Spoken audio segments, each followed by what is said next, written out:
साथियों नमस्कार। आपकी अपनी पाठशाला दलजीत सिंह ई पाठशाला में स्वागत है। साथियों, आरटी के तहत जो एडमिशन इस बार हुए हैं वो खाना पूर्ति की गई है सरकार के द्वारा, लेकिन अब उसमें अमेंडमेंट करते हुए सरकार ने एक नया नोटिफिकेशन जारी किया है।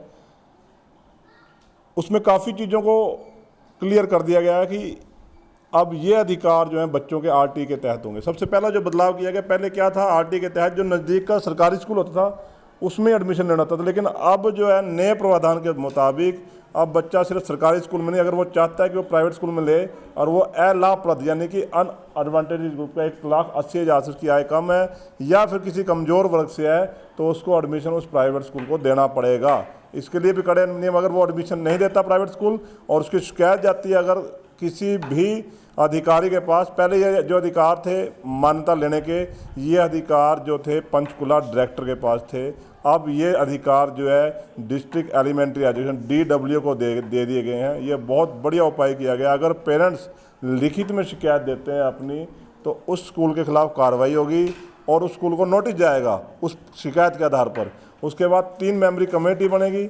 अगर 3 मेंबरी कमेटी कह देती है कि स्कूल का फॉल्ट है तो उस स्कूल की मान्यता का जो वापस लेने का अधिकार है वो DW को होगा, वो उसकी मान्यता वापस ले सकता है। ये भी काफ़ी अच्छी नीति जो है सरकार के द्वारा बनाई गई है। शायद अगले साल से RT के तहत कुछ अच्छे एडमिशन जो है स्कूलों में हों, और इसके लिए मैं सभी पेरेंट्स से भी गुजारिश करना चाहूँगा कि RT right to education act के अनुसार भी अगर आप एडमिशन अपने स्कूलों में करवाना चाहते हो नज़दीक के प्राइवेट स्कूलों में, जो पहले समय सीमा थी अब वो उसको 1 किलोमीटर कर दिया। आप 1 किलोमीटर के अंदर जितने भी स्कूल होंगे वहाँ आप एडमिशन ले सकते हो।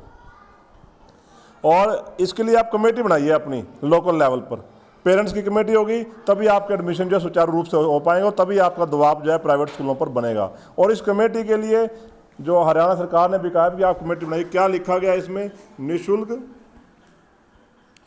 निःशुल्क और अनिवार्य बाल शिक्षा अधिकार अधिनियम 2009 के तहत नंबर 1, ये नियम हरियाणा निःशुल्क और अनिवार्य बाल शिक्षा अधिकार नियम 2022 कहे जा सकते हैं। ये राजपत्र में इनके प्रशासनिक तिथि से लागू होंगे। हरियाणा निःशुल्क और अनिवार्य बाल शिक्षा अधिकार नियम 2011 को लोप कर दिया, यानी कि वो खत्म कर दिए हैं 2011। अब नए नियम शुरू हो गए हैं। किसी विशेष विद्यालय में प्रवेश के लिए आवेदकों की संख्या कमजोर वर्ग तथा अलाभ ग्रुपों में संबंधित बालकों के लिए सीटों की संख्या से अधिक है तो प्रवेश ड्राफ्ट लोड द्वारा कीजिए। मान लो फॉर्म ज़्यादा आ गए हैं तो जो आवेदन जो अपना रिजल्ट निकाला जाएगा वो लॉट्स के द्वारा निकाला जाएगा। उसके बाद काफ़ी चीज़ें ख़त्म कर दी गई हैं।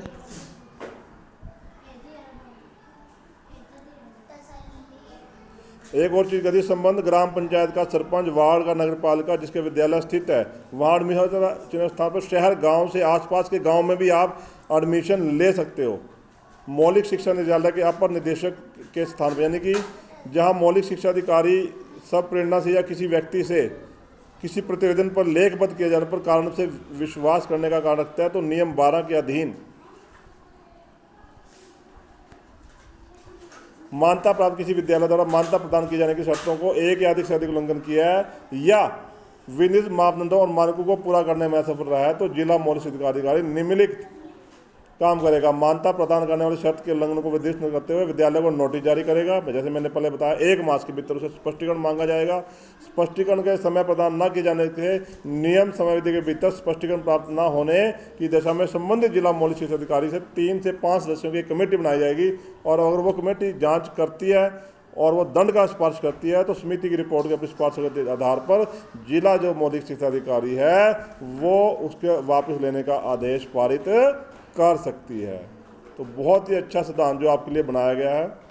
और ये जो है मान्यता प्राप्त वापस लेने का आदेश तुरंत उत्तरवर्ती सेक्शन वर्ष से लागू होगा, यानी कि ये जो सेक्शन वर्ष चल रहा है इसी से लागू होगा। अगर आप शिकायत करते हो बच्चे की तो आपको एडमिशन जो है स्कूल में देना पड़ेगा। इसके अलावा कुछ और जो स्कूलें हैं वो प्राइवेट स्कूलों के लिए बनाई गई हैं। इसका अंग्रेजी अनुमोदन भी आप DSC हरियाणा से डाउनलोड कर सकते हो और इसका इंग्लिश अनुमोदन भी, हिंदी और अंग्रेजी दोनों में अनुमोदन इस गजेटेड नोटिफिकेशन का दिया गया RT के तहत एडमिशन लेने के लिए। आपको साथियों इससे काफ़ी फ़ायदा होगा। रही बात जो एडमिशन नई नीति 134 के तहत होने हैं वो भी शायद फॉर्म जो है 25 मई के बाद शायद निकलें, क्योंकि स्कूल जो है काफ़ी कम रुचि दिखा रहे हैं और बहुत ही कम स्कूलों ने आवेदन किया हरियाणा के। तो इसमें सीटें आपके लिए उन्हीं स्कूलों में रहेंगी जहां जिन स्कूलों ने यस किया है, और सिर्फ गवर्नमेंट स्कूल में पढ़ने वाले जो इस पिछला साल जिन्होंने अपनी पिछली क्लास जो है गवर्नमेंट स्कूल से पास की है, वही प्राइवेट स्कूल में फ्री में एडमिशन ले सकेंगे। इसके अतिरिक्त अगर आपकी कोई और क्वेरीज है तो आप कमेंट बॉक्स में साथियों पूछ सकते हो, मैं उसका भी समाधान करने की कोशिश करूंगा। साथियों मेरे चैनल को सब्सक्राइब करिए और बेल आइकन का बटन भी दबाइए ताकि मेरे नोटिफिकेशन जो है आपको जल्द से जल्द मिलते रहें। धन्यवाद साथियों, जय हिंद साथियों।